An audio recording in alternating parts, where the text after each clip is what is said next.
오늘은 칸트, 베버, 학문 공부하는 것의 의미 뭐 이런 주제로 이야기를 좀 해볼게요.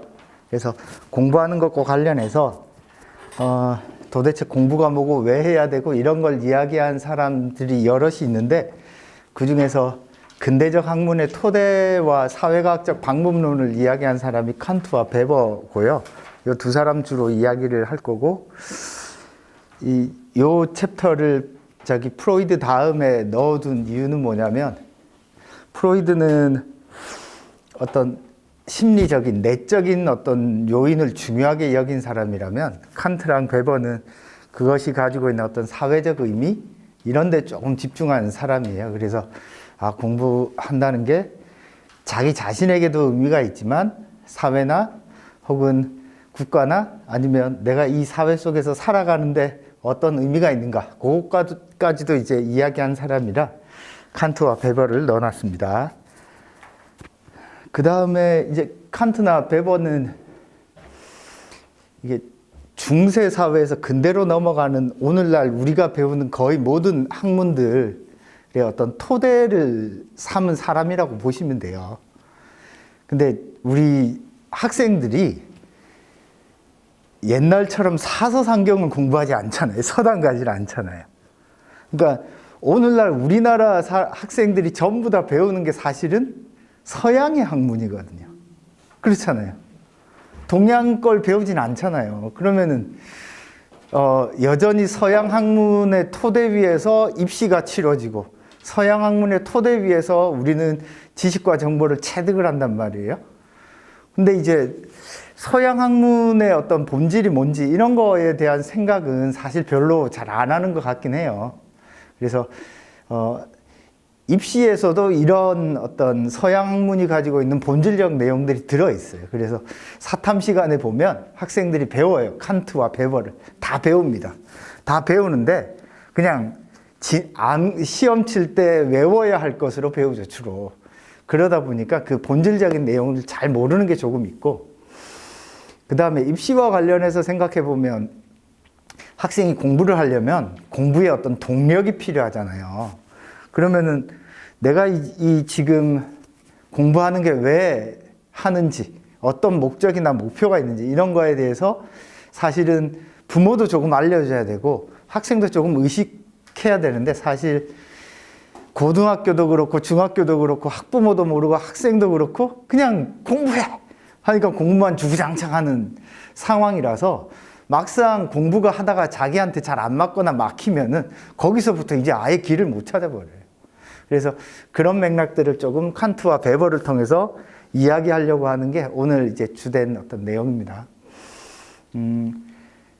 공부하면은, 책은 주로 다룰 내용은 이 칸트라는 사람이 쓴 내용 중에 계몽이란 무엇인가라는 챕터가 있어요. 그래서 제가 지문을 뒤에 실어 놓았고요. 부분 중요한 부분 갖다 넣어놨고, 베버는 직업으로서의 학문이라는 어떤 책인데, 두 제시문 모두 대학교 논술 시험에서 나왔어요. 전부 다 유명한 제시문이에요.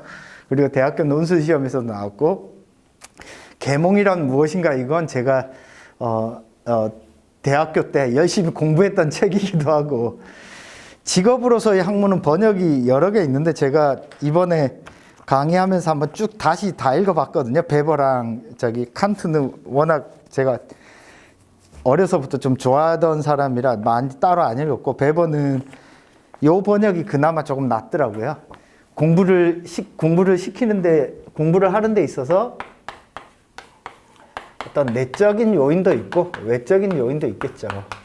내적, 외적 요인이 모두 있을 겁니다. 근데 막상 학생들이 한테 이야기를 안 해도 외적 요인은 자기도 모르게 머릿속에 딱 들어와 있어요. 친구들 사이에서, 뭐 가정에서 이야기하면서. 이런 이 베버 같은 경우에는 그래서 학자로서, 학문으로서의 어떤 직업으로서의 학문이라고 말할 때 베버 같은 경우는 어떻게 이야기하냐면, 베버는 1800년대 후반생이에요. 1800년대 후반에 태어났거든요. 그래서 직업으로서의 학문은 1900년대 초에 이제 거의 말년에 배번은 일찍 죽어가지고 57인가 아마 얼마 못 살았어요. 그래가지고 나중에 교수가 되고 나서 뭔가 그 대중들한테 발표할 때 직업으로서의 학문이라는 책을 썼는데, 이 사람이 하는 말이 뭐냐면, 내가 나름대로 열심히 공부를 해봤다. 그리고 나도 이제 독일에서 인정받는 사람이 됐다. 그래서 내가 대학에서 막상 강의를 해보니까, 그래서 이 사람이 교수가 되기 전에 독일에는 사강사라고 있어요. 그래서 내가 사강사가 되어서 강의를 해보니까 이게 학문이라고 하는 것이 뭔가 내가 진리를 탐구하거나 뭔가 깨달음을 얻거나 그런 게 아니더라는 거예요. 저는 이제 앞부분을 읽으면서 뭘 느꼈냐면 딱 학원 강사랑 똑같아요. 그래서 이 사강사는 뭐 하냐면 대학에서 월급은 안 나와요. 그러니까 자기 수업을 듣는 수강생들 있죠. 걔네들한테 보조를 받는 거예요. 그러고 난 다음에 이제 정 교수가 되는 건데, 독일에는 그 사강사 시스템이 아직까지 있다고 저는 알고 있어요. 그래서 그렇게 되고 보니, 아니, 직업으로서 학문, 현대의 학문이라고, 학문이라고 하는 거, 학문 탐구라고 하는 건 그냥 하나의 직업일 뿐이다. 그렇게 먼저 이야기를 해요, 앞부분에. 그래서 나는 지식을 파는 그냥 학원 강사 같은 느낌을 많이 받았어. 이 얘기가 앞에 들어있어요. 사실 학생들도 그렇죠. 학생들도 공부를 하는 데 있어서 내가 이걸 어마어마한 어떤 꿈과 이상과 야망이 아니라, 먹고 살려면 사회의 눈, 가족, 집의 눈, 뭐 이런 것들 때문에 하죠. 그죠? 그러다 보니까 진짜 어떤 학문 그 자체의 동기는 사실 대학에서도, 가정에서도, 학교에서도 잘 없어요. 잘 없다 보니까 학문 그 자체의 목적은 이미 좀 사라져 버린 느낌인데, 그걸 이미 1919년, 100년 전에 베버가 그렇게 중얼중얼 이야기했어요. 그래서 베버는 어떤 이야기를 한 사람이냐면, 베버는 이 자본주의 정신,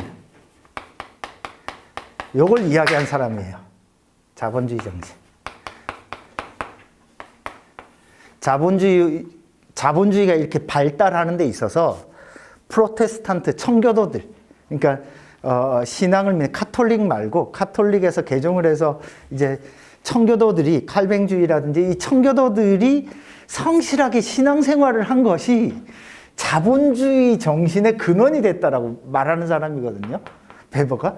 그러니까 자본주의적 발달, 자본주의의 어떤 발달의 근원이 된 게 뭐냐. 그러면 오늘날 우리가 공부하는 게 사실은 자본주의적 발달의 토대를 둔 어떤 과학적, 사회적 이론들을 배우고, 베버는 그 속에서도 어떤 사회학을 정립한 사람으로 딱 이렇게 머릿속에 넣어두시면 돼요. 그래서 이 베버가 강조할 때 이 자본주의 발달 그 밑바탕에는, 우리가 자본주의 하면 그냥 돈이 최고다 이런 생각을 하잖아요. 근데 그 밑바탕에는 의외로 종교적인 어떤 신념, 믿음, 이런 것들이 자본주의 발달을 밑바탕에 있었다는 거예요.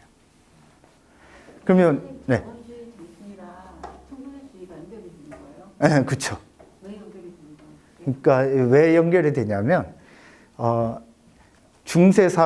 중세사회와 근대사회, 중세사회와 근대사회가 이렇게 좀 구분이 되잖아요. 중세는 신중심의 사회, 신중심. 그러니까 한 사회의 질서가 신중심의 사회인 거예요. 신중심의 사회. 그러니까 우리가 오늘날 돈을 딱 들고 가서 편의점 가서 도시락을 하나 사 먹는다. 그러면 돈과 도시락을 바꿔주잖아요. 그죠? 그걸 우리는 당연하게 여기면서 살잖아요. 근데 중세 사회는 어떤 거냐면, 그냥 신이 있고 그 신이 이 세계를 만들었고, 신이 만들어낸 질서 속에서 나는 하나의 부품처럼 살아가는 거야. 그래서 신이 나에게 부여해준 소명에 따라서, 신분에 따라서, 귀족이면 귀족의 삶을, 그죠? 농노면 농노의 삶을 살아가는 것, 기사면 기사의 삶을 살아가는 게 하나의 질서처럼 당연한 거예요. 즉 우리가 돈을 내고 핫도그를 하나 샀어. 빵을 하나 샀어. 그럼 바꿔주세요. 이걸 당연하게 생각하잖아요. 그걸 우리는 어려서부터 익히잖아요. 그죠? 그래서 아이들이 조금만 지나고 나면 3, 4살만 돼도 돈의 개념을 알잖아요. 어릴 때부터. 마찬가지로 중세사회도 어떻게 했다고요? 신이 있다라는 건 그냥 아주 명확한 사실이에요. 왜? 어려서부터 배웠으니까. 어려서부터 그렇게 배우고 자랐기 때문에 그건 의심의 대상이 아니에요. 의심의 대상이 아니라고요. 그러니까 중세사회에서 이 중세사회의 신중심의 질서를 근대사회로 이렇게 넘어가는 게 시민혁명이고 종교개혁이잖아요. 근데 이건 말이 그냥 쉽지 절대 쉬운 게 아니에요.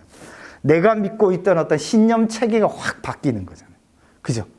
그러니까 이게 신중심에서 근대 중심으로 넘어가는데 중세는 이 카톨릭이 지배하던 세계에서 서구가 발전하면서 뭘 만들어내요? 그 구텐베르크 인쇄술로 성경을 복사하잖아요. 그래서 사람들이 막 성경을 읽으면서 어떻게 생각하냐면, 야, 카톨릭 교회가 이야기한 거 안 맞네? 그러면서 어떻게 내가 성경을 읽어봤더니 구텐베르크가 인쇄한 성경을 읽어봤더니 아니네? 하면서 기존의 신중심의 질서, 카톨릭 중심의 질서가 조금씩 붕괴돼 가는 거예요. 붕괴돼 가면서 이 청교도들은 그때 어떻게 한 거예요? 청교도들은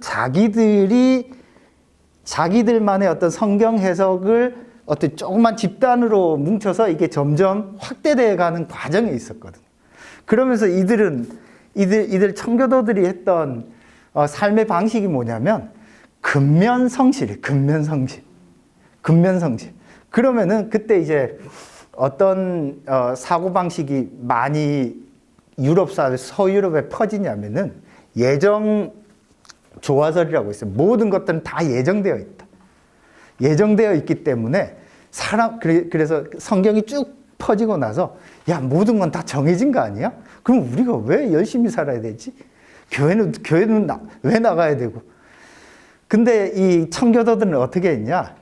야, 그 불안한 거예요. 불안. 그러니까 우리 죽고 나면 지옥에 갈 텐데 천국에 갈 텐데 모든 것이 예정이 되어 있다면 뭐 어떻게 살지? 불안한 거예요. 그럼 불안하면 우리 뭐 해요? 불안하면 술을 먹거나 뭔가 자기가 집중할 때가 필요하잖아요. 근데 얘네들은 독일의 어떤 프로이센이라든지 아니면 네덜란드 이런 지역에서 기본적으로 성실하게 자기 일을 통해서 부를 쌓아온 사람들이 주로 프로테스탄트가 많았어요. 그래서 얘네들은 뭘 하냐? 꾸준히 그냥 자기에게 주어진 일을 하는 거예요. 그것이 내 불안을 없애주는 요인이 됐어요. 뭔가 머리 아플 때 그냥 단순한 일 계속 하면은 그나마 좀 낫잖아요. 그러니까 그렇게 하면서 열심히 일을 하니까 부가 쌓이죠. 그런데 칼뱅주의는 또 어떻게 이야기했냐? 야, 그러면 우리가 어떻게 하면 구원을 받냐? 구원을 받는 수단은 뭐냐? 라고 할 때 칼뱅주의는 어떻게 하냐면, 야, 이미 다 예정되어 있지만 그거에 대해서는 우린 모른다. 하지만 딱 하나는 알 수 있다. 우리가 열심히 노력한 결과가 무엇으로 남느냐는 거예요. 돈으로 남잖아요. 저축으로 남잖아요. 그러니까 이들은 오늘과 같이 이런 청교도들은 오늘날과 같이 나의 탐욕과 부와 뭔가 어마어마한 부를 자랑하기 위해서 돈을 모은 게 아니라 내가 열심히 일을 해서 종교적인 어떤 신념 하에 내가 쌓은 부가 나의 노력을 보여주는 장치라고 생각을 합니다. 이 청교도들이, 칼뱅주의자들이. 그렇게 하면서 열심히 일을 했고 이때 쌓였던 부들이, 근데 부를 계속 쌓아야지 천국에 갈 거 아니에요. 그래서 이 청교도들, 칼뱅주의자들은 서로 또 뭉칩니다. 왜냐하면 자본주의라고 하는 게 서로 뭉쳐야 부가 쌓이잖아요. 그래서 서로 뭉쳐서 서로 긴밀한 협약하에 사업을 하거든요. 그러면서 부를 획득하는데 얘네들은 부가 있어도 그래도 집안은 깔끔하게 그리고 검소하게 이렇게 살았던 거예요. 요 과정에서 뭐냐? 자본의 축적이 이루어지죠. 자본의 축적. 예를 들어서 우리가 사업에서 돈을 벌려면 어떻게 해야 돼요? 사업 자금을 마련해야 되잖아요. 이 청교도들의 행위가 자본의 축적으로 이어져요. 그래서 자본주의의 발달에 어떤 맹한 씨앗이 됩니다. 그러니까 희한하게 종교적인 어떤 신념에서 자본주의가 싹 텄다고 말하는 게 자본주의와 프로테스탄티즘 윤리라는 막스 베버의 책의 주된 내용이에요. 그러니까 우리는 물질적인 걸 추구하잖아요. 야, 다 돈이 최고야. 너 공부해. 돈 벌라고 하지. 가서 출세. 근데 막상 이 자본주의의 출발은 그것만으로 출발되지 않았다는 거예요. 그래서 이 베버의 특이한 점은 이런 자본주의 정신이 돈을 밝히는 실용적인 정신에서 온 것이 아니라 근면 성실하게 살아가려는 청교도적인 마음에서 자본주의가 싹 텄다는 거예요. 특이하죠, 그죠? 자, 예를 들어 볼게요. 요거는 조금 원래 뒤에 할 내용이었는데 일단 나온 김에 얘기를 할게요. 이 베버는 이 중세 사회와 근대 사회를 나누는 가장 중요한 차이를 뭐라고 말할 것 같아요? 베버에서 제일 중요한 키워드는 몇 쪽에 있냐면요. 8쪽입니다. 8쪽. 베버를 이해하는 핵심 키워드. 그래서 베버는 근대에서 8쪽 제일 밑에 있습니다. 합리와 합리성 있죠, 그죠? 그러니까 이 중세 사회는 신중심의 사회예요. 신중심의 사회. 그러니까 오늘날로 치면은 교회를 가는 것이 당연한 얘기였고, 그러니까 교황이 최고의 권력자였던 거죠. 그죠? 신중심의 사회였는데, 근대 사회는 합리성의 사회, 이성의 사회잖아요. 그죠? 합리성이 실현됐고. 그래서 이걸 보통 뭐라고 부르냐면은 인간 중심주의라고 불러요. 근대 사회를.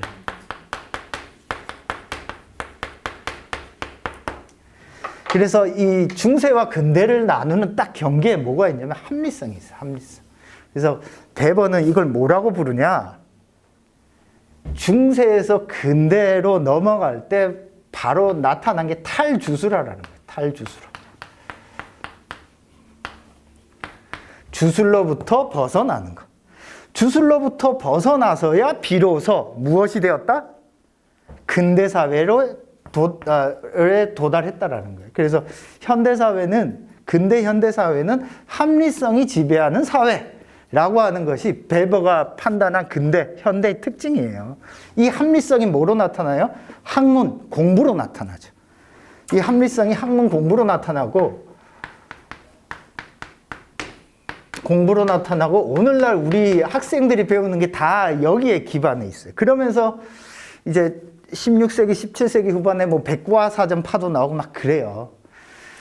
그러면서 이제 베버가 강조하는 게 탈주술화인데, 탈주술화를 통해서 우리는 이제 뭘 해야 된다? 이 세계를 합리적으로 만들고 이 세계를 진보해 나가야 된다라고 이야기를 하는데, 그 내용이 어디에 있냐면요. 페이지 넘겨보시면 11쪽에 보시면 베버 직업으로서 학문, 여기에 서술된 게 주로 학문이 도대체 뭐냐 그 얘기예요. 그러니까 쉽게 설명하면 이래요. 예술작품은 어때요? 예술작품은 피카소가 아니면 고흐가 그림을 딱 만들었어. 그러면 어때요? 그냥 그 자체로 위대한 작품이 되죠. 그죠? 거기에는 어떤 진보라는 게 없잖아요. 근데 학문이라고 하는 건 내가 뭔가 이론을 만들어냈으면 누군가가 공격하고 막 왔다 갔다 하는 사이에서 끊임없이 발전해 나간다는 거예요. 학문 연구라고 하는 끊임없이 발전해 나간다는 거고, 그 끊임없는 발전하는 과정에서 서로 막 치고받고 싸우겠죠. 그러면은 물어봐, 베버가. 야, 그러면은 도대체 그렇게 왜 학문 탐구를 하냐? 라고 할 때 어떤 사람들은 학문을 탐구하니까 어떤 실용적인 어떤 실용성이 늘어나 돈도 벌지. 그저 세상에 대해서 인간이 자연을 지배 통제할 수 있는 가능성도 생기지. 즉 학문 연구하는 이유는 간단해. 실용성을 얻기 위해서야. 근데 이상한 거예요.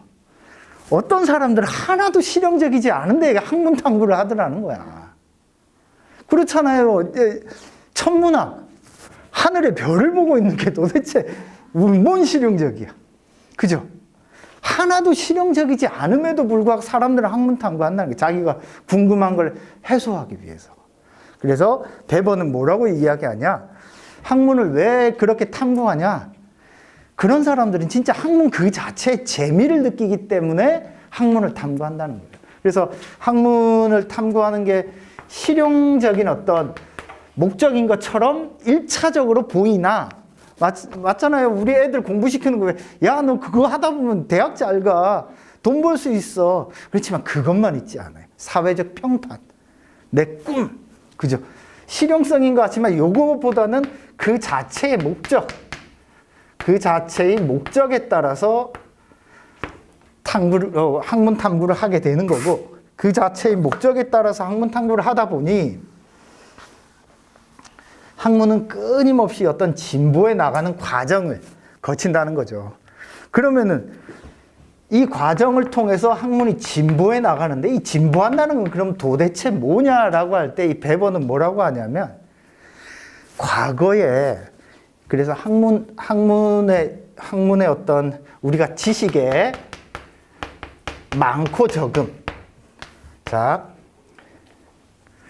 옛날 할머니들 보면 희한한 방법으로 뭔가 그 나물이라든지 아니면은 음식 만드는 방법이라든지 아니면 간장에 이제 간장이라든지 된장이라든지 이거 발효시키는 방법이라든지 잘 알고 계시죠, 그죠? 그리고 아마 원시 부족인들은 아마 숲에서 어떤 걸 잡아야, 어떤 걸 먹어야 우리 몸에 도움이 되는지 우리보다 더 잘 알걸요, 아마. 그러니까 이 베버는 또 어떤 얘기를 하냐면, 그렇다면 이 학문이 한다는 게 우리가 진짜 많이 알고 있냐 모르고 있냐 이거랑도 상관이 없다라는 거예요. 학문이 진보한다는 게. 그러면 과거 원시인과 오늘날 현대인, 근대인은 도대체 진보했다, 학문이 그 자체의 목적에 따라 진보했다라고 말할 때 도대체 뭐냐라는 거예요. 이 사람이 말하는 건 그거예요. 과거의 사람들은 소수가 학문을 탐구해서 자기만 알았다는 거예요. 근데 현대에 오면 올수록 어느 누구도 쉽게 학문에 접근할 수 있는 그 가능성이 기하급수적으로 올라갔다는 거죠. 대표적으로 뭐 신문이라든지 이때 당시에는 신문, 뉴스, 라디오가 이제 막 퍼지기 시작할 때거든요. 언론이 막 만들어지기 시작할 때. 그래서 학문의 어떤 발전이라고 말할 때 베버가 말하는 건 지식, 접근, 여기다 쓸게요. 이거를 좀 지울게요. 그래서 베버는 그래서 과거와 달리 지식 접근 가능성이 이렇게 증대된 것을 뭐라고 부르냐? 학문의 진보라고 부르는 거예요. 학문의 진보. 오늘날과 같은 사회는 베버가 보기에 어마어마하게 진보된 사회죠. 그런데 지식을 어디서든 쉽게 접할 수 있잖아요. 근데 문제는 뭐야? 너무나 지식이 많아서, 그리고 쓸데없는 지식도 많아서 오히려 무엇이 중요하고 무엇이 덜 중요한지를 우리는 몰라요. 특히 아이들은 더 몰라요.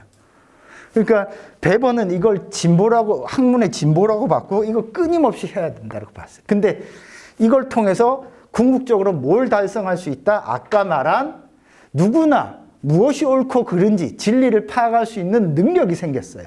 그러니까 뭘 가능해요? 중세의 신중심의 질서로부터 벗어나서 너의 미신으로부터 벗어나는 탈주술화가 가능하다는 거예요. 탈주술화. 그러니까 미신, 종교로부터 벗어날 수 있죠. 그러니까 요거 잠깐만 설명드리면은 종교와 과학, 학문은 어떻게 달라요?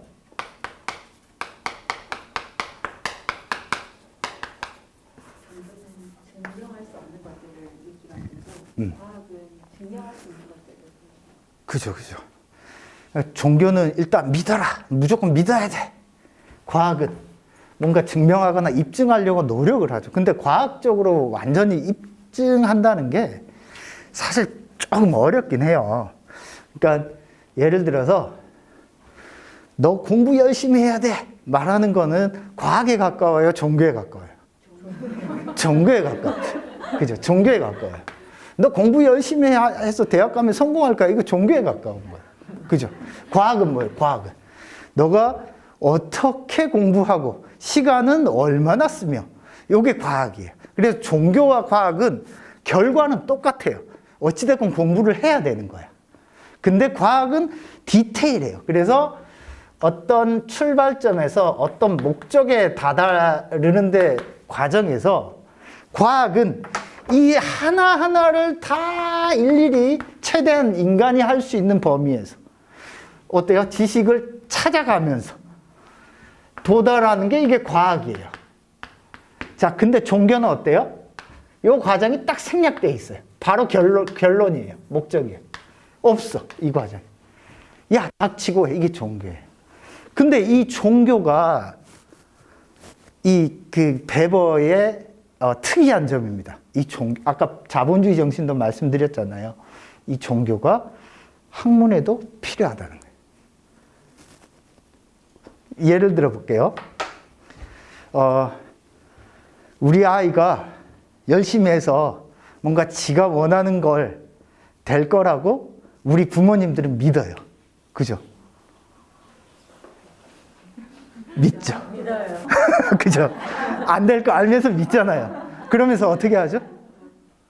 어마어마한 어떤 돈을 붓죠. 그죠? 자본주의적 합리성에 따르면 투자 대비 효용이 아주 나빠요. 그렇잖아요. 투자 대비 효율이 아주 떨어지잖아요. 차라리 적금을 들어서 삼성전자 주식을 사봐. 그죠? 근데도 달에 최소, 그죠? 저만 해도 첫째한테 기숙학원이 거의 300 들어가고 용돈하고 더 들어가. 그러니까 투자 대비 효율이 그렇게 떨어지는데 어때? 야, 너는 잘 될 거야 라고 큰 꿈과 희망과 그걸 그리면서 투자를 하잖아. 자본주의 시대에. 그래서 베버가 말하는 건 뭐냐면 학문 좋다. 학문은 이 중세시대의 깜깜한 세상을 밝혀주는 어떤 근대의 확실성의 시대로 가는 건 맞긴 하다. 근데 오늘날에 와서 그런 학문이 뭘 잃어버렸냐는 거예요. 종교성을 잃어버렸다는 거예요. 자기의 어떤 방향성, 미래, 이걸 통해서 뭘 하려고 하는지를 잃어버리다 보니까 그냥 학문하는 학자가 직업이 되어버렸다는 거예요. 학자가 직업이 되어버려서 그냥 아이들한테도 꿈과 미래를 전달하는 사람이 아니라 지식을 전달하는 사람이 되어버린 거고. 그래서 베버 이야기의 핵심은 사실은 많은 사람들이 베버 하면 뭘 떠오르냐면 합리성, 탈주수라, 가치 중립을 이야기해요. 근데 요거 뒤에가 훨씬 중요해요. 이 뒤에, 이 이야기는, 방금 이야기한 거는 베버 책에 보면 앞부분에 나와 있어요. 앞부분에 나와 있는데 뒷부분에 훨씬 중요한 얘기를 합니다. 뭔 얘기를 하냐. 그러면 우리가 이 학문을 통해서 뭘 달성할 것이고, 학문의 의미는 뭐고, 학문의 가치는 어디까지인지를 탐구해 봐야 되는데 그냥 기술적인 것으로서 내 출세하기 위한 용도로만 쓴다는 거예요. 이 100년 전에 이미 이런 얘기를 해놨어.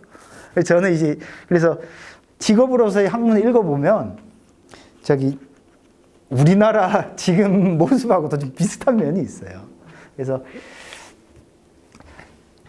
아이들한테 어떤 공부하라고 하지만 막상 진짜 무엇을 위해서 공부하는지는 크게 생각을 안 하게 시키거든요. 그래서 베버는 야, 내가 열심히 공부해봤더니 공부 그 자체가 아니라 공부는 뭔가를 하기 위한 수단 도구에 불과하지 중요한 것은 쓴 자신의 어떤 목적, 목표, 어떤 이걸 배번은 뭐라고 부르냐면 종교성이라고 부르거나 아니면 초월성이라고 부르거나 그래요.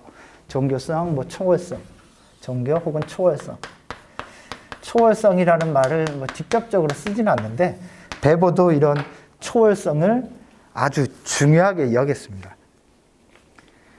그러다 보니 배버에게 있어서는 이 초월성을 이루는 방법이 뭐냐 그럼 그게 바로 합리성이에요.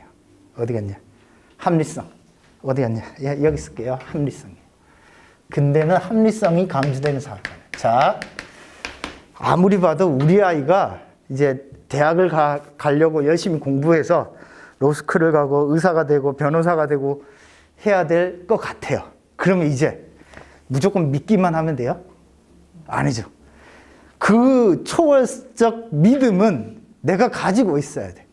그렇지만 나는 어떻게 해야 돼요? 나는 아이가 지금 당장 필요한 게 뭔지를 분석을 해야 된단 말이에요. 그죠?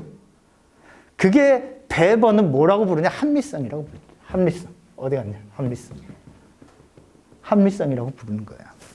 그래서 배버의 입장에서 이런 초월성이 없는 합리성은 뭐로 귀결되냐? 그냥 아무 의미 없는 공부가 되는 거예요.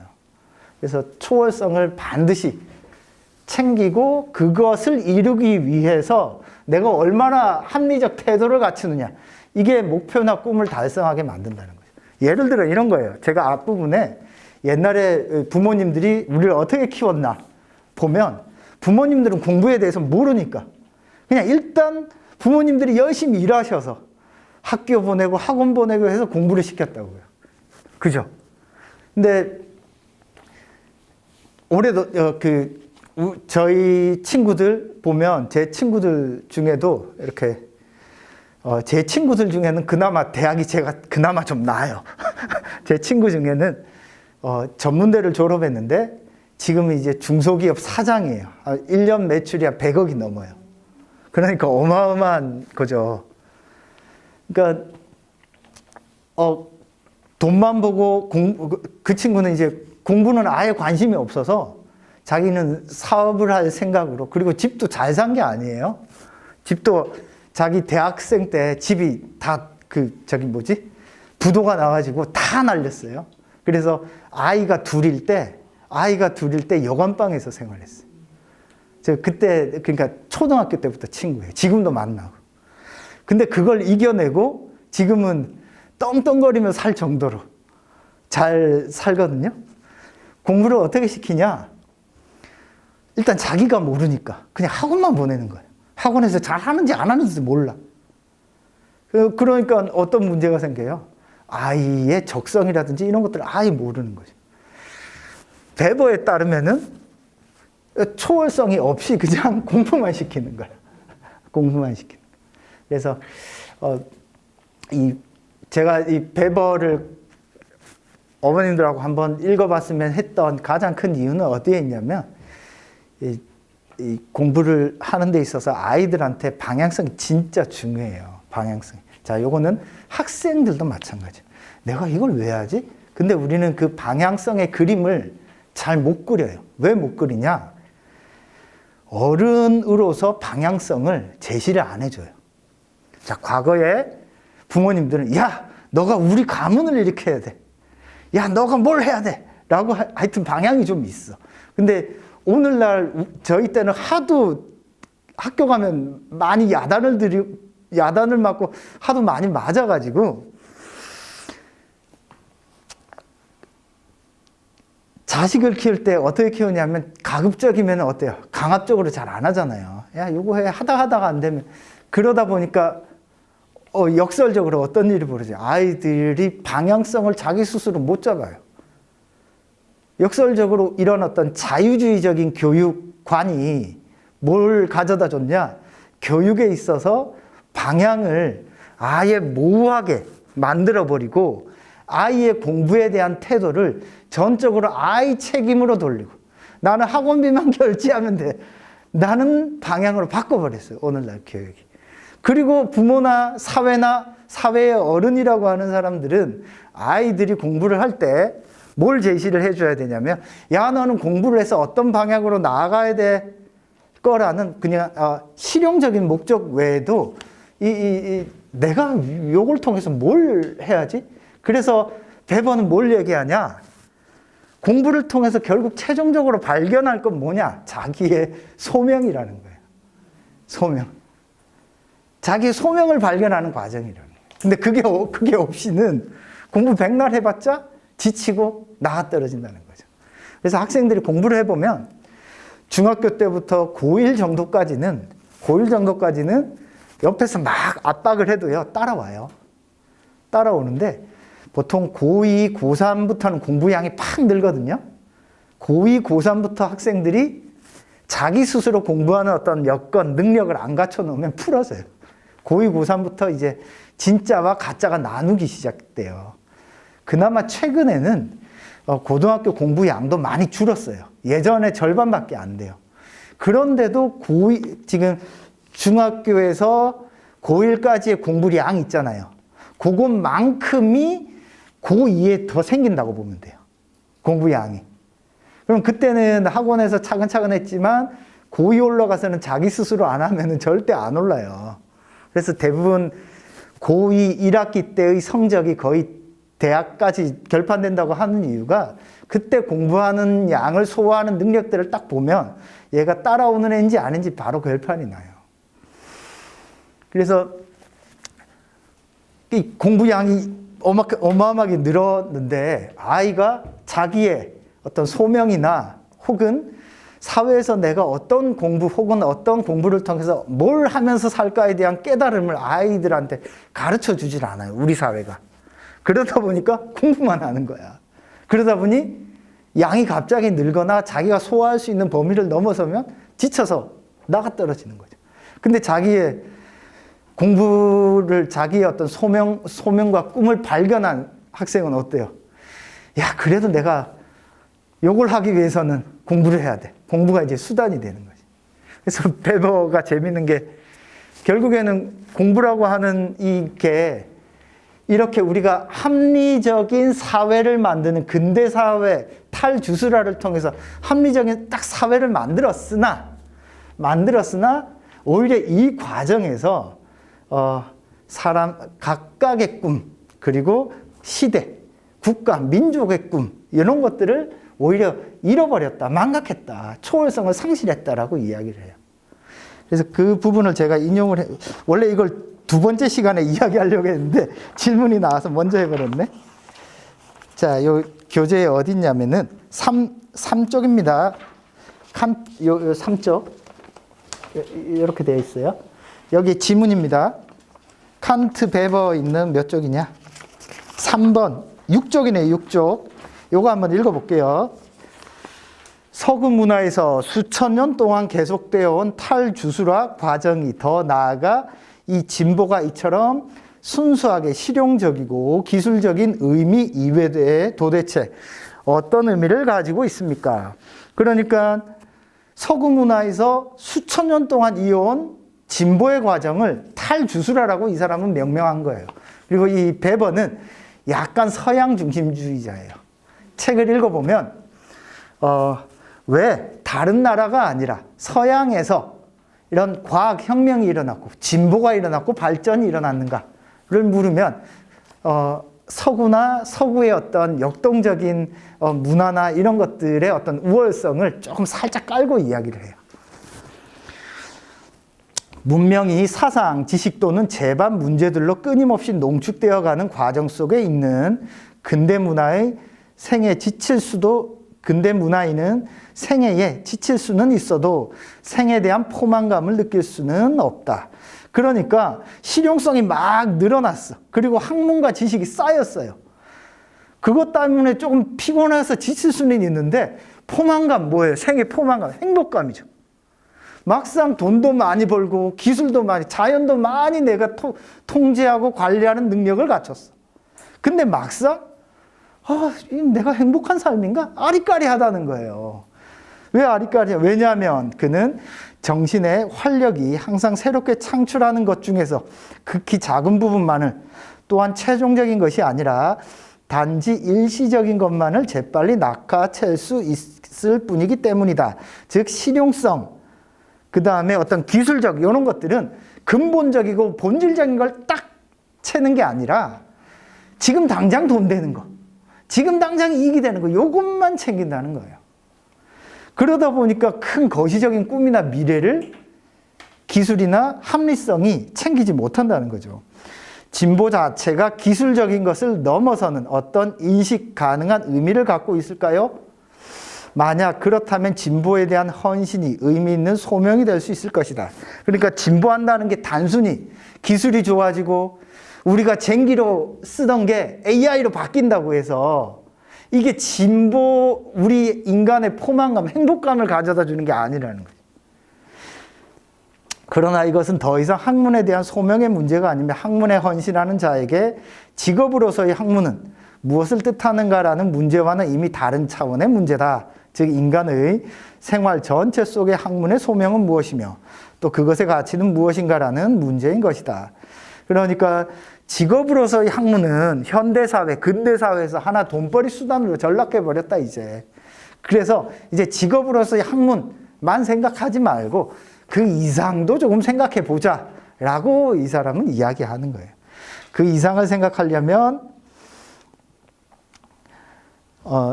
단순히 이제 실용적인 것을 넘어서는 이런 초월성, 종교적인 것 이런 것들을 조금 찾아가야 된다라는 거고, 이것들을 끊임없이 조금 발견하려고 노력할 때 역동성이 생긴다는 거죠. 그러니까 아이들한테 공부를 해 라고 하면은 뭐가 돼요? 그건 일방적 이제 종교가 되거든요. 근데 공부를 해가 아이와 큰 대화를 통해서 혹은 경험을 통해서 좀 더 구체적인 상이나 아니면 그림이 그려져 있다면, 예를 들면 어떤 학생은 자기가 정치인이 되고 싶을 수 있잖아요. 정치인이 되고 싶으면 정치인들이 도대체 뭘 하는지를 자기 느껴보고 해보고 적성에 맞는지도 따져보면, 이야, 내가 정치가가 되어서 세상을 바꿀 수 있는 뭔가 꿈이 생기잖아요. 소명이 생긴다고요. 과학자로서. 그러면 직접 중고등학교 때 사실은 그런 연습 공부들을 해봐야죠. 근데 그런 것들이 우리 정규 교과에는 그런 게 잘 없죠. 그러다 보니까 이제 이런 걸 발견하기 이전에 공부에 치여버리는 거예요.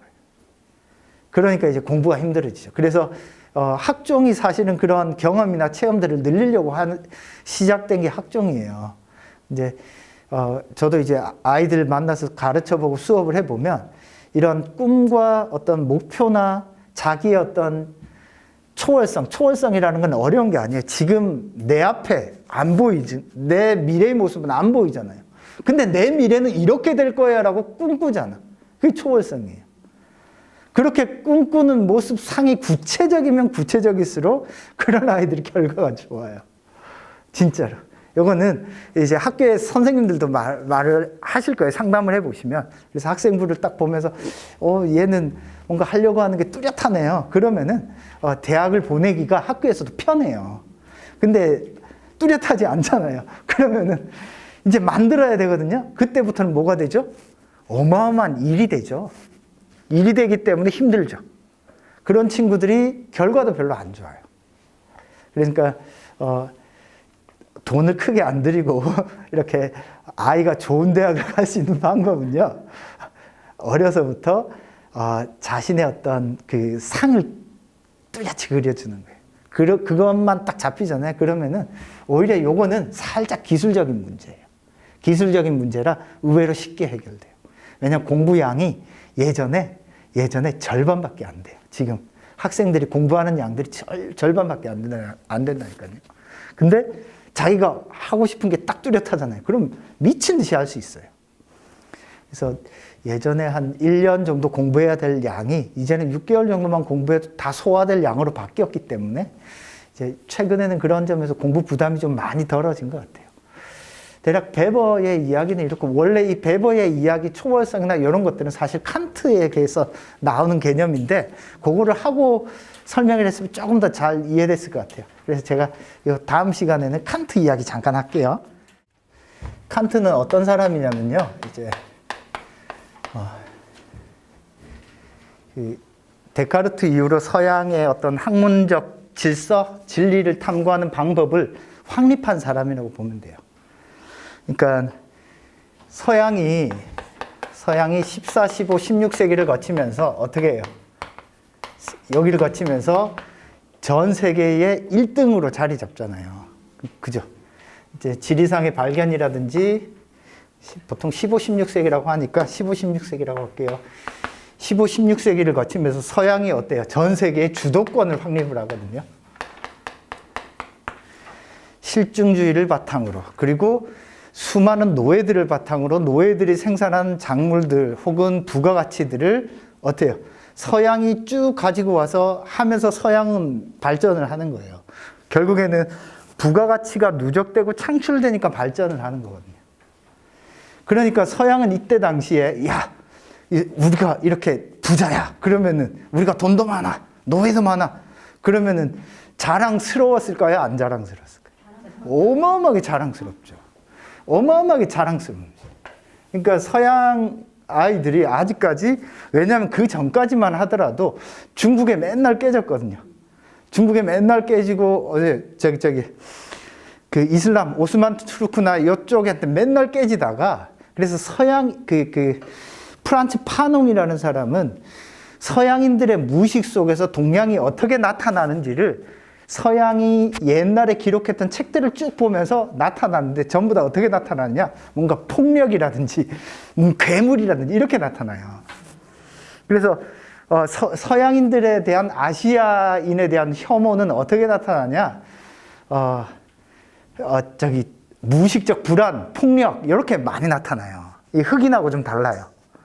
그러니까 그래서 서양인들이 15, 16세기에 그 전까지만 해도 세계의 주도권을 못 잡다가 15, 16세기에 확실한 주도권을 잡아요, 서양이.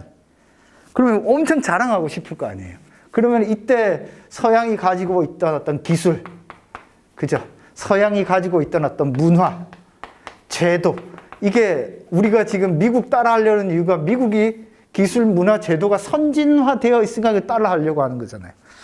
다음 올해 그 코로나를 거치면서 야, 서양도 그렇게 깔끔한 건 아니구나라고 하면서 우리의 어떤 제도나 시스템이 잘 정비되어 있는 것들을 서양에서 배우잖아요. 그러니까 문화적 자부심도 올라가잖아요. 마찬가지로 이 시기에 기술, 문화, 제도에 대한 자부심이 어마어마했다고요. 근데 흉이 등장을 합니다. 흉. 우리가 만들어낸 이런 과학이라고 하는 것이 얼마나 확실한가. 흉은 이런 확실성에 의문을 품죠. 다른 말로 하면 경험과학이 가지고 있는 한계에 대해서 지적을 하는 겁니다. 그러니까 뭐냐면 서양인들이 끊임없이 반복해서 했던 건 뭐냐면, 베버도 여기 사회학이 들어있어요. 어떤 가설을 설정해서 실험을 하고 검증을 한 다음에 어떤 이론을 만들어내는 이 과정이 과학적 탐구 과정이거든요.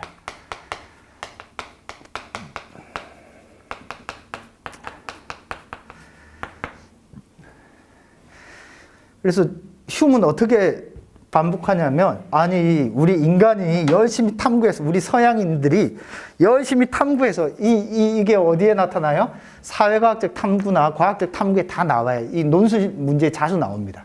이 과정을 잘 할 수 있나 없나, 이게.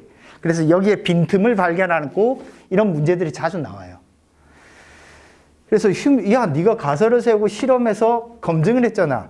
그러면 이게 맞다 틀리다를 어떻게 확정할 수 있어?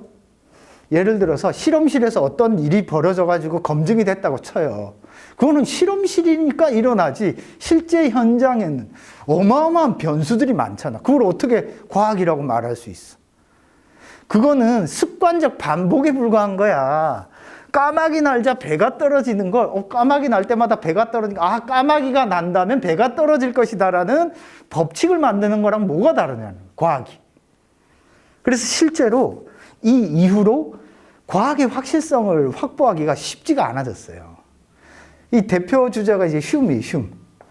그래서 흉이 어떤 질문을 던지냐면, 해가 우리가 뜨잖아요. 내일 뜨나요? 내일 해가 떠요? 그 과학적으로 어떻게 증명해요? 아니, 우주에 갑자기 빅뱅이 일어날 수도 있고, 무슨 일이 일어날지 어떻게 알아?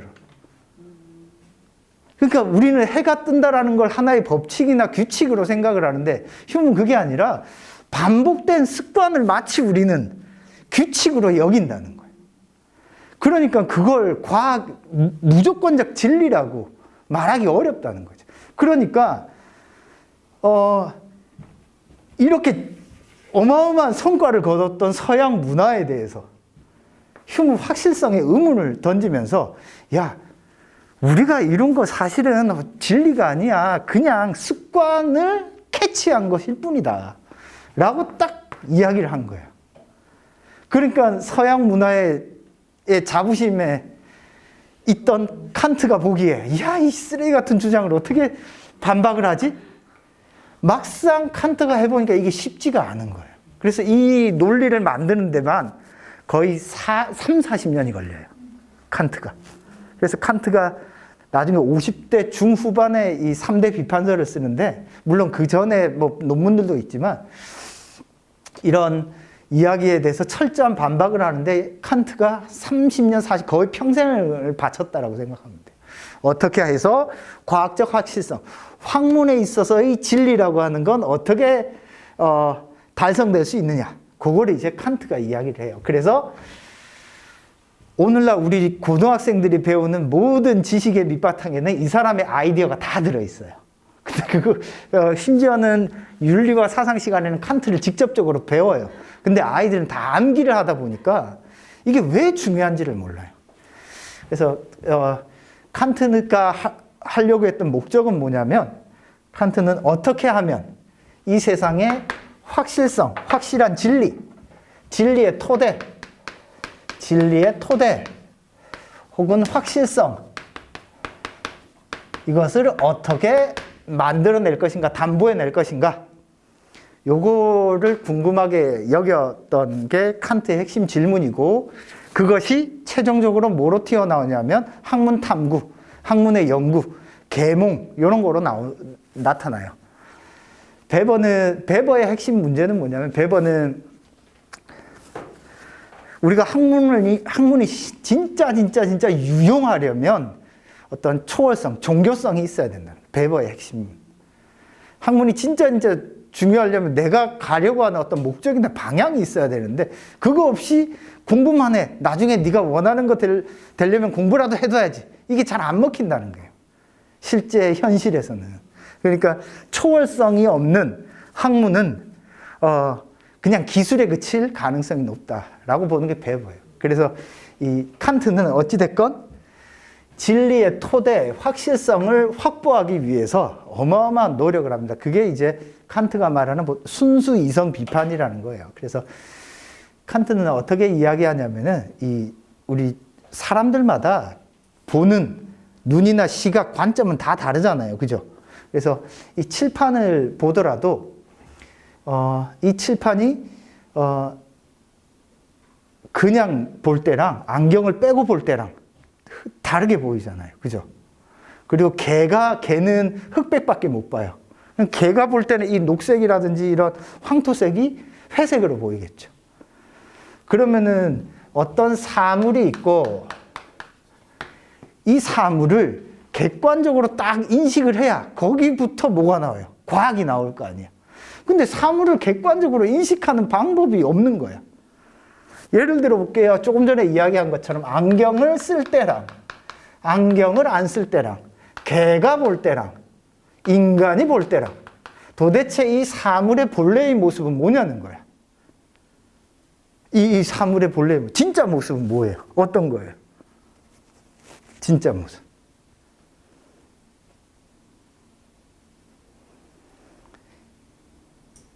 진짜 모습. 이 칠판의 진짜 모습은 어떻게 생겼는지 우리가 알 수 있어요? 우리 눈에 이렇게 비칠 뿐이지. 예를 한번 들어볼게요. 외계인이 있어요. 예를 들어서 우리는 오감으로 이 세상을 인식하잖아요. 우리가 머릿속에 그릴 수 있는 이미지는 오감으로 기원해요. 맛, 촉각, 그죠? 시각, 청각. 이런 것들로 그려지는데 어떤 외계인은 감각이 한 15개 정도 돼. 그러면 우리가 그리고 있는 이 모습과 전혀 다르게 보지 않을까요? 그죠? 그러니까 이 칠판의 본래 모습을 칸트는 어떻게 하냐면, 야, 이거는 모른다라고 이야기해요. 그러니까 이 사물을 인식하는 사물 밑바탕에는 물 자체라고 부르는데, 이 사물 그 자체라는 뜻이에요. 사물 그 자체의 본래 모습은 신이 아닌 한 모든 개체들, 인간들이 어떻게 됐는지 모른다는 거예요. 그죠? 그러면 뭐가 되냐? 상대주의로 갈 위험성이 있죠. 야, 너 말도 맞고 내 말도 맞아. 그래서 상대주의로 갈 위험성이 있어요. 휴. 야, 이건 습관에 불과해. 그런데 어떻게 설명하냐면은 칸트는 이 사물을 바라보는 데 있어서 진짜 사물 그 자체는 신밖에 몰라. 그렇지만 인간이 사물을 바라볼 때는 어떤 규칙과 원칙이 있지 않을까? 이렇게 생각을 해요. 그래서 이 규칙과 원칙을 칸트는 뭐라고 부르냐면은 시간과 공간이라고 이야기를 해요. 이 뭐냐면은, 자, 이 칠판을 머릿속에 한번 떠올려 보세요.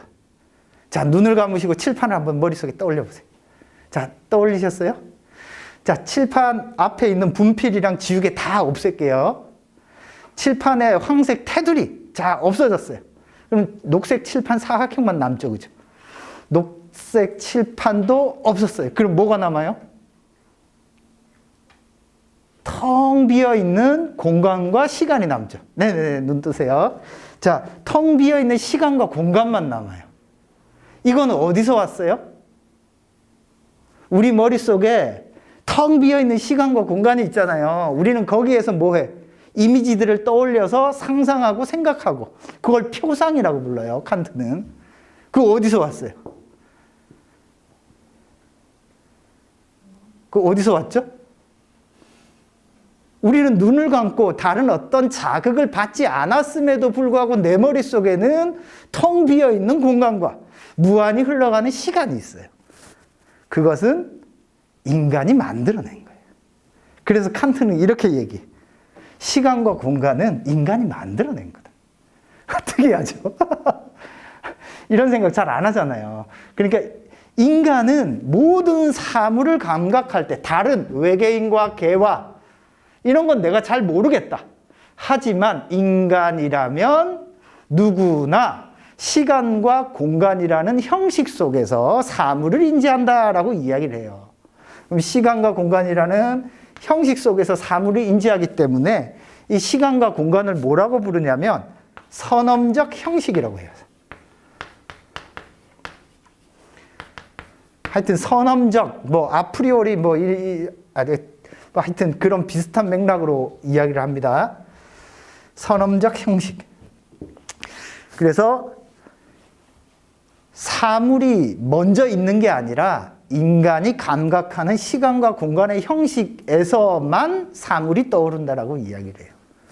그러면은 시간과 공간의 형식, 이 선엄적 형식이 먼저 있고, 선엄이라고 하는 건 뭐냐면 경험에 앞선다는 뜻이에요. 경험하기 이전에 이미 우리는 이 형식을 가지고 있고, 이 형식과 진료들, 사물이 만났을 때 우리 머릿속에 떠오른다는 거예요. 그러면 과학의 객관성은 어디서 확보될 수 있느냐? 시간과 공간의 어떤 분석이나 시간과 공간에 따른 학문 체계를 다시 정립함으로써 과학의 객관성과 보편성이 가능해진다 라고 말을 하는 거예요. 여기서 이제 아리스토텔레스의 범주론을 가지고 와가지고 인간이 경험할 수 있고 체험할 수 있는 모든 감각들을 12개의 범주의 조합으로 설명을 해요. 그러니까 인간이 경험하고 체험하고 생각하는 모든 것들이 어마어마하게 다양한 것 같지만 12개의 조합밖에 없어, 이렇게 얘기하는 거예요. 특이하죠? 그러니까 이 칸트는 1600년대 사람이에요. 지금으로부터 보면 몇 년 전이죠? 그죠? 거의 한 300~400년 전 사람이거든요. 저희보다 똑똑한 거 같지 않아요? 그죠? 그러니까 베버가 아까 말한 것처럼 우리는 진보의 시대가 아니라 끊임없이 진보는 지식 획득 가능성의 증대라고 했잖아요. 이런 걸 쉽게 예전에는 소수만 알았는데 쉽게 접할 수 있는 거예요. 그런데도 불구하고 우린 잘 모르죠. 그죠? 그래서 이 아리스토텔레스가 12범주라는 12개의 범주를 나누는데 이 12개의 범주를 가지고 어떤 도식을 만들어요. 그래서 도식, 단일성, 단수성, 다수성, 뭐 하여튼 여러 개가 있어요. 그 일일이 알 필요는 없고요. 여튼, 그러면 우리 인간은 어떻게 생각하든 시간과 공간의 형태로서 이 세상을 이해하고 분석하고 판단하는구나. 그러면 이게 뭐예요? 학문의 분류 기준 체계가 되는 거예요. 예를 들어서 공간을 다루는 학문 뭐가 있을까요? 공간을 다루는 학문. 건축. 그죠? 예를 들어 수학이에요, 수학. 물론 수학의 시간을 다룰 수 있지만 수학에서의 시간은 전부 다 공간화된 시간이에요. 시간을 다루는 어떤 학문이나 이런 건 뭐가 있을까요? 역사, 음악. 그죠? 음악, 연극, 영화 이런 것들은 시간을 다루죠. 그죠? 그러니까 우리가 학생들이 뭔가 공부를 했는데 이게 머릿속에 딱 잘 남으려면 어떻게 해야 돼요? 시간 순서로 잘 자기가 재구성을 할 수 있어야 돼. 그러면 스토리가 보여요. 공간적으로 어디에 뭐가 있고 어디에 뭐가 있는지 배치를 해 놓아야 돼. 이게 우리 인간 인식의 기본이라는 거예요, 칸트는. 근데 이게 막 뒤죽박죽 돼 있어요. 그러면 어때? 머리가 산만한 거죠. 그러니까 학생들이 공부를 암기식으로 하면 실력이 잘 안 느는 이유가 이런 데도 있습니다. 여튼 그래서 칸트는 인간이 경험을 하기에 앞서서 내가 먼저 가지고 있어요. 그러면 봐봐요. 그 이전에는 이 세상의 모든 사물의 어떤 본질과 질서는 누가 가져다 줬어요? 신이 가져다 준 거예요. 근데 여기서는 내가 인간이 시간과 공간이라는 형식을 통해서 세상이 나에게 드러나는구나. 인간 개별적 하나하나가 전부 다 뭐야? 세상이 주인이 되는 거예요. 그래서 칸트는 인본주의자가 되는 거예요. 그래서 여기에서 뭐가 나오냐면 인간 중심주의가 튀어나와요.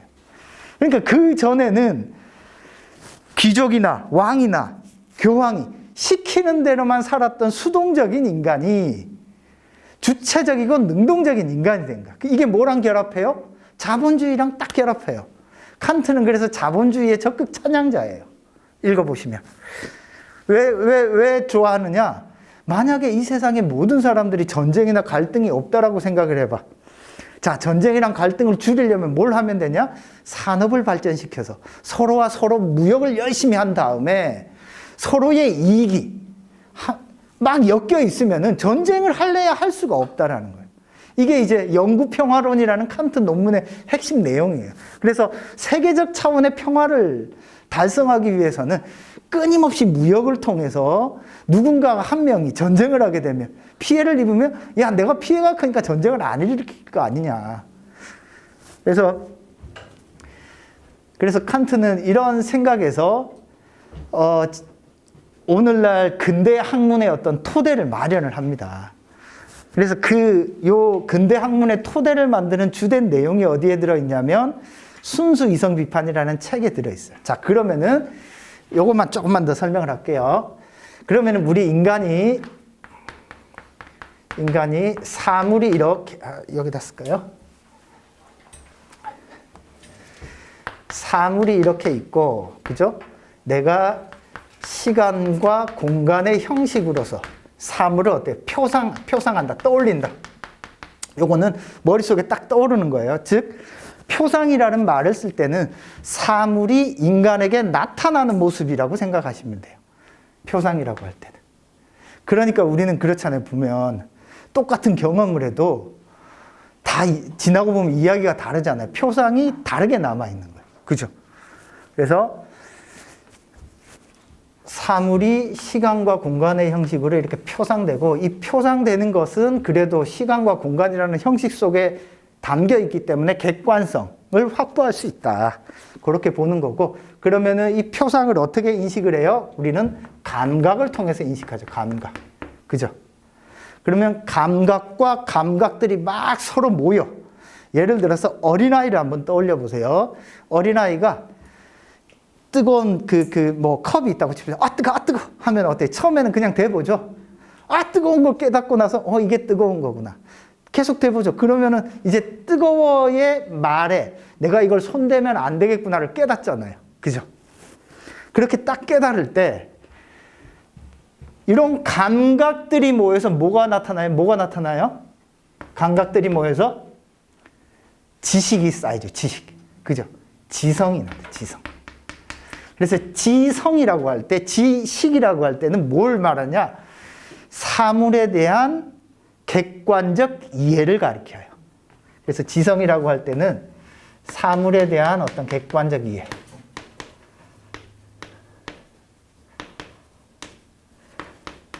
그러면은 인간이 경험을 통해서 감각을 축적하고, 그죠? 감각을 축적해서 뭘 만들어요? 지식을 만든다. 누구나 다 믿을 수 있는 지식. 그 지식의 체계들이 뭐예요? 우리가 배우는 학문이에요, 학문. 그죠? 그래서 공부해 하라는 게 뭐예요? 지식을 쌓으려고 하는 거잖아요. 나의 지적 능력을 확보하기 위해서. 그죠? 이 지적 능력, 그러면은 수능 시험은 뭘 보는 거예요? 야, 인간이 수많은 감각을 통해서 체계화해 놓은 지식들을 네가 어느 정도 알고 있니를 측정하는 게 이게 수능 시험이에요. 자, 그런데 우리 인간은 특이해요. 세상에 대해서 안다고 해서 아는 데만 만족하질 않아요. 아이가 뭔가를 배웠어. 그러면 어떻게 해요? 자기 스스로 막 새로운 걸 시도를 해보죠. 그렇죠? 새로운 걸 시도해보잖아. 그러니까 이 지성에서 한 발 더 나아가는 뭐가 있어? 이성의 능력이 있어요. 이성.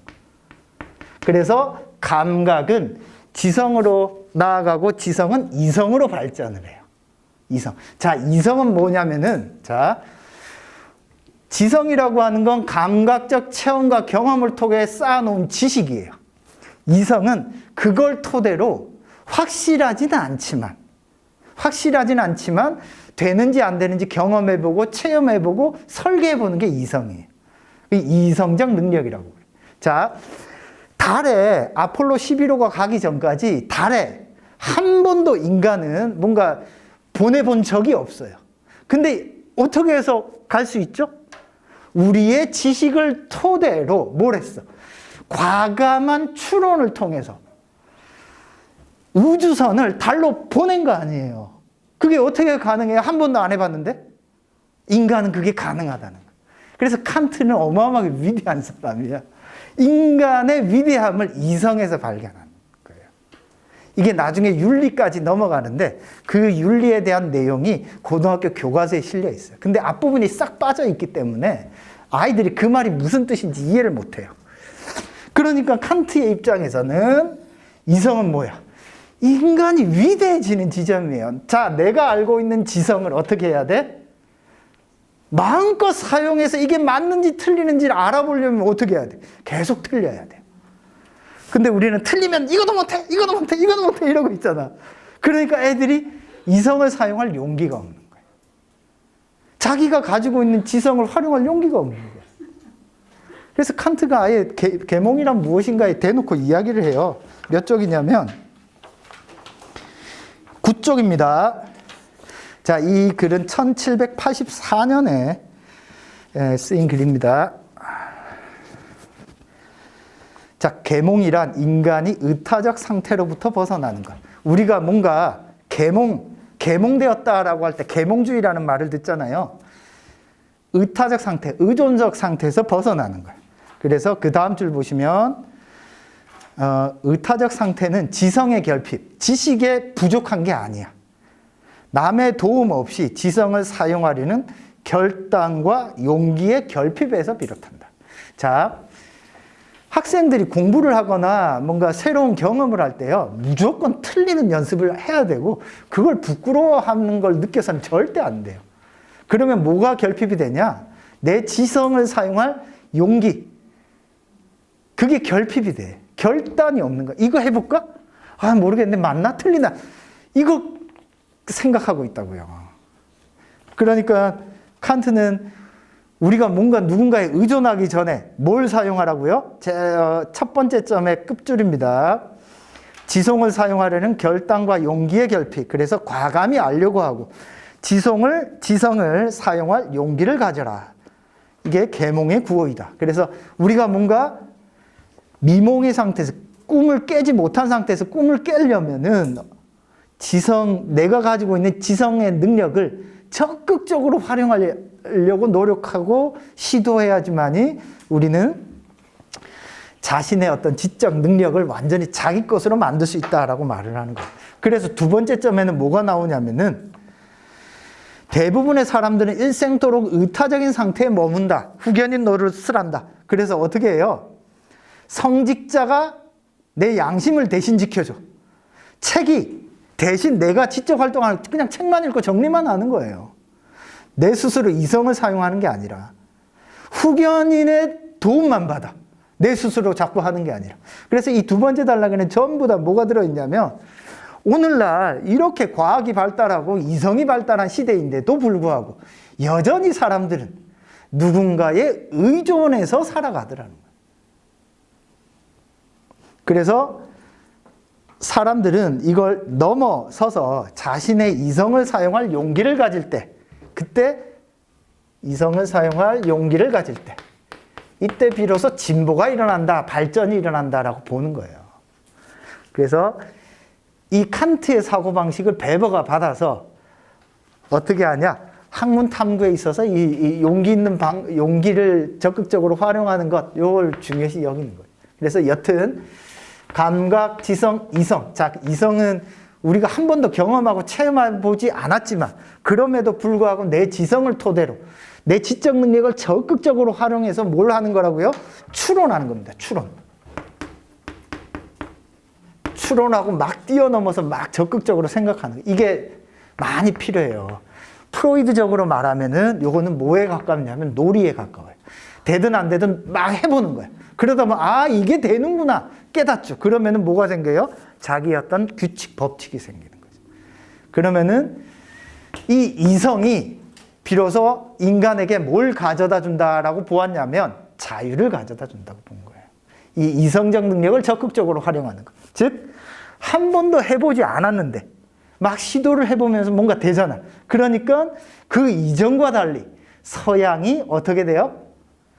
전 세계의 어떤 주도권을 잡을 수 있었던 그 논리적 토대를 칸트가 이제 마련했다라고 보시면 돼요. 그 확실성을. 그러니까 서양의 어떤 문화나 어떤 지적 토양이 우리는 그냥 기술만 발달되어 있는 것으로 알지만 실은 아주 탄탄한 논리 구성이 밑에 있어요. 그걸 모르고 이제 글자만 외우다 보면 본질을 모르는 거지, 아이들이. 그래서 이 서양은 이 주도권을 탁 가지고 있고 이 주도권을 가지고서 뭘 하나 갈 수 있다? 세계에 우뚝 선 거죠. 그럼 아이들도 이제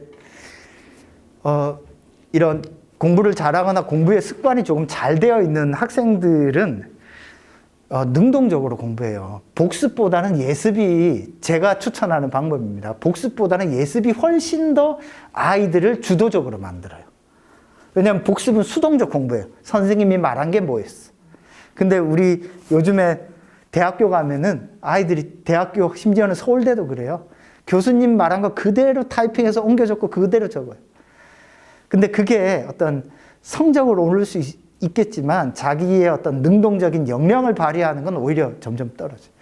최근에 학종이 생기면서 어떤 특징이 더 강해졌냐? 그런 특징이 훨씬 더 강해져요. 왜냐하면 선생님 기록이 중요하니까. 내가 뭔가 능동적으로 하기보다 선생님의 말을, 그러니까 여기 단계에 머물러 있는 거예요. 그러니까 새로운 일을 시키면 어떻게 해야 될지 몰라요. 그래서 요즘에 그 회사나 신입사원 들어오면 하나같이 깝깝해 하잖아요. 그 가장 큰 이유가 학종 이후에, 그건 저도 느끼고 대학 교수님들도 많이 느낀대요. 학종 이후에 아이들이 착하긴 하대. 착하긴 해. 말은 잘 듣는데요. 뭔가 예전처럼 빠릿빠릿한 친구들이 잘 안 보인다는 거예요. 그러니까 이건 저는 사실은 착한 그 말 잘 듣는 아이들보다는 좀 창의적인 아이, 자신의 이성을 조금 능동적이고 적극적으로 사용하는 아이를 저는 선호하는 편이라 그런 친구들이 좀 더 많았으면 좋겠어요. 여기까지가 지금 우리 교육 과정이 조금 너무 강조를 하는 것 같아요. 이걸 키워야 되는데 이걸 키울 여건이나 상황이나 조건이 잘 마련이 되어 있지 않아요. 그래서 칸트는 여기 교재에 실어놓은 계몽이란 무엇인가라는 책에서 이 자기가 가지고 있는 이성의 능력을 이제 사용을 해야 되잖아요. 내가 이성을 가지고 있으니까. 그러면 우리는 이성의 능력을 딱 가졌어요. 그럼 어디다 쓰죠? 이성의 능력을? 자, 이성의 능력을 어디다 써요? 우리는 자본주의 시대니까 돈 버는 데 쓰잖아요. 그죠? 돈 버는데 경영자, 기업, 그리고 대학 합격하기 위해서. 그걸 칸트는 뭐라고 부르냐? 이성의 사적 사용이라고 불러요.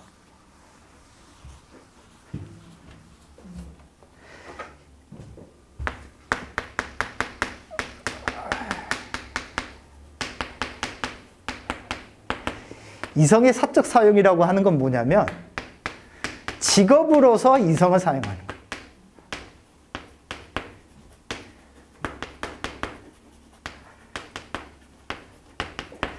직업으로서. 그러니까 이게 베버랑 연결된다니까요.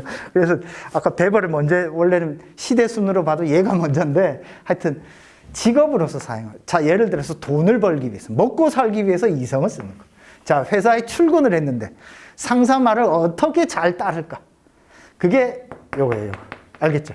그런데 상사의 말을 따르는 우리의 이성적 능력도 있지만, 아, 상사 말이 이건 조금 잘못된 것 같은데 이거 고치면 훨씬 더 좋을 것 같은데 그런 것도 있잖아요. 그러면 어때요? 전체가 더 효율적으로, 합리적으로 바뀌죠. 이걸 뭐라고 부르냐면은 이성의 공적 사용이라고 불러요. 우리의 이성적 능력을 공적인 영역에서 사용하는 것. 공적으로 사용하면 사용할수록 어떻게 돼? 사회나 문화가 진보하겠죠. 그죠? 그죠? 그러니까 요 부분에서 이 베버랑 연결이 됩니다. 그래서 이성의 공적 사용을 강조해요. 공적 사용. 공적 사용은 내가 국가의 국민의 일원으로서 사용하는. 자, 그러면 사람들이 이성의 사적 사용을 많이 할까요? 이성의 공적 사용을 많이 할까요? 그렇죠. 사적 사용을 많이 하죠. 이성을 사적 이익을 증대시키기 위해서 사용하잖아요. 그죠? 그래서 한나 아렌트 같은 철학자는 근데 뭐라고 얘기하냐면 그 독일이 히틀러가 나왔잖아요. 히틀러가 어떻게 당선이 됐죠? 히틀러가 있는 나치당을 독일 국민들이 90% 넘게 지지해서 히틀러가 총통이 된 거 아니에요. 그죠? 그 당의 대표가 이제 대통령이 되니까. 그래서 누가 히틀러를 찍었냐라고 할 때 독일 국민들이 찍었단 말이에요. 그때 독일 국민들의 머릿속에는 뭐가 있었냐? 이게 있었다는 거예요. 내 이익을 대변해줄, 독일이라는 후진국을 선진국으로 만들어줄, 이게 있었다는 거죠. 공적 사용하려는 게 아니라. 그리고 또 뭐가 있었냐? 막상 그 유태인을, 아우슈비츠를 설계한 아이만이라는 사람을 처벌하려고 그 한나 아렌트라는 그 영화도 있어요. 한나 아렌트라는 영화도 있어요. 한나 아렌트라는 철학자입니다. 철학자가 이 하이데거의 여친이야. 하이데거의 여자친구인데, 하여튼 하이데거의 여친인데 이 여자친구가 예루살렘에 가서 아이만이라는 사람의 재판을 참관한 걸 글로 쓴 다음에 잡지에 기사로 내요. 기사로 내는데 이 한나 아렌트는 유태인이에요. 심지어는 유태인이라서 핍박받아서 자기도 독일에서 도망와서 미국으로 온 사람이에요. 근데 이 한나 아렌트가 뭐라고 쓰냐, 신문 기사에. 그 유태인을 죽이기 위해서 아우슈비츠를 설계하고 처형하고 기획했던 그 사람은 무죄다라고 쓴 거예요. 왜 무죄다라고 썼을까요? 나는 내가 시킨 일만. 그렇지. 그러니까 그 사람은 관료제 시스템에서 어때요? 회사가, 상사가 시키는 일. 그러면서 심지어는 어떤 답도 하냐면 그 아히만이 나는 유태인을 만약에 내가 처리를 하지 않았다면 국가나 사회에 죄를 짓는 느낌을 받았을 것이다. 라고 말을 하는 거야. 그러니까 어때요? 조직 속에서 자신의 주체성과 개성을 잃어버리죠. 그러니까 인간이, 칸트는 뭘 얘기했어요? 인간의 위대함을 이야기했잖아. 근데 이 위대함을 진짜 위대하게 쓰지 않고 특수한 자신의 이익이나 특수한 어떤 것에 쓰다 보면은 뭐가 돼요? 악마보다 더 지독한 악마가 돼요. 그래서 한나 아렌트가 쓴 개념이 뭐냐면 악의 평범성이에요. 논술 문제에 정말 많이 나옵니다. 악의 평범성. 우리가 진짜 악마라고 여기는 사람들이 뭔가 특출나게 이상한 사람이 아니다.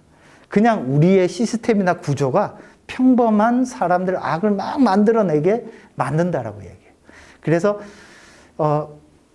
근대 철학의 핵심은 중세의 암흑기에서 신의 명령으로만 살아가던 사람이 근대에 들어오면서 신의 명령이 아니라 내 의지로 살아가는 거야 라고 이야기한 사람이 데카르트, 칸트예요.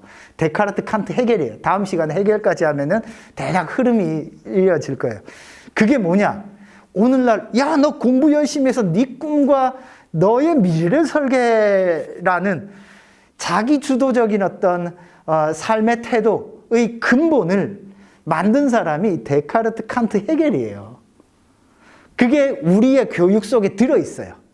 그래서 능동적으로 뭔가를 하여튼 교육 이념에 들어있어. 근데 실현은 안 돼. 하여튼 교육 이념에는 들어있어요, 그게.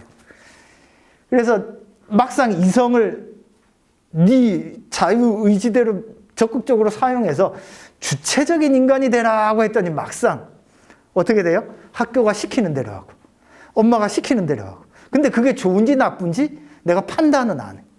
뭐가 없어서? 초월성이 없어서 그래. 이게 좋은 건지 나쁜 건지 어때요? 내 꿈은 뭔지 전체를 보고 내가 움직여야 되는데 막 하다 주변의 말만 듣고. 그래서 지금 당장 어떤 이성의 사적 사용을 통해서 어디로 가요? 이성의 사적 사용을 통해서 내가 이게 나의 개인적인 이익, 단기적인 이익은 증진시킬 수 있으나 이 큰 이쪽으로 못 가기 때문에 발생하는 어떤 윤리 도덕적 문제가 발생을 해요. 그래서 칸트 같은 경우에는 이걸 통해서 인간이 과거와는 달리 좀 더 공적 사용을 통해서 과거와는 달리 어떤 존재가 될 수 있다? 자유로운 존재가 될 수 있다라고 본 거예요. 그러니까 이익을 위해서 사는 건 어때요? 그냥 이익의 노예가 되는 거잖아. 근데 공적 사용은 내가 바람직하다고 믿는 거 혹은 내가 옳다라고 믿는 걸 적극적으로 행하는 거잖아요. 이게 인간을 자유로운 존재로 만들고 이게 뭐라고 부르냐면 이게 계몽이라고 말을 하는 거예요. 계몽의 핵심은 그냥 공부 많이 하라는 뜻이 아니라 야, 네가 옳다고 믿는 걸 적극적으로 이성을 활용해서 설계하는 능력. 그걸 딱 장착한 친구들은 어때요? 공부를 능동적이고 적극적으로 하죠. 그래서 칸트는 이런 이야기를 한 사람입니다. 저는 칸트를 보면서 칸트 책이 두꺼워요. 두꺼워서 저도 처음에는 야, 이 인간을 어떻게 읽어야지? 시도를 엄청 많이 했어요. 한 1년 정도 시도를 했는데 1년 정도 시도하고 나서 이해됐어요. 근데 읽고 나서 보니 서양 철학은 칸트만 잘 이해하면 다 칸트의 아류들이에요. 예를 들면은 칸트가 아까 시간과 공간이 선험적이라고 해요. 경험에 앞선다고 했잖아요. 이제는 얘네들이 뭘 찾냐? 경험에 앞선 것들이 뭐가 있는지를 찾아요. 예를 들어 우리가 경험하기 이전에 우리 몸이 먼저 있잖아요. 신체의 선험성을 이야기하면 멜로 뽕띠라는 프랑스 철학자가 나와요. 야, 신체가 목을 떠나서 인간이 살아가는 데는 사회라는 곳이 있고 사회 속에 있는 언어가 먼저 있지 않느냐. 언어의 논리 체계를 우리가 먼저 습득하는 거 아니야? 그러면 뭐가 되냐면 소시르가 됩니다. 소시르 구조주의자가 돼요. 그래서 칸트의 아이디어를 다 받아서 거기서 조금 변형을 해놓으면 온갖 철학자들이 다 튀어나와요. 예를 들어서 인류가 살아가는 동양인, 서양인, 원시인, 아프리카인, 난민 다 겉은 다르게 보이지만 그래도 인간을 보니까 뭔가 공통적인 게 있더라. 그러면 레비스트로라는 인류학자의 구조주의가 튀어나와요. 그래서 인간이 모두 다 경험하는 공통된 요소를 찾아요. 그래서 남미의 원주민들한테 찾아가서 레비스트로는 우리나라에도 왔었어요. 그래서 안동 화훼마을도 갔어. 그러면서 모든 인류가 공통적으로 하는 거 뭐가 있을 것 같아요? 통과 의례라든지 먹는 음식이 딱 정해져 있는 거야. 이 12범주처럼 먹는 음식이 탄 것, 익힌 것, 삭힌 것, 날 것. 그래서 다 그 정도는 먹는 거예요. 그렇게 인간의 삶이 다 다른 것 같지만 사실은 구조화되어 있다. 그래서 그게 다 칸트의 아이디어예요. 그래서 현대 철학의 구조주의가 미치는 영향이 어마어마하게 큰데 사실은 그 원류는 제가 볼 때는 칸트에서 나온 것 같아요. 이런 맥락이고 공부하는 학생들의 입장에서 야 공부해 하다가는 야 내가 이거 왜 하지 하다가 그냥 치이는 거예요.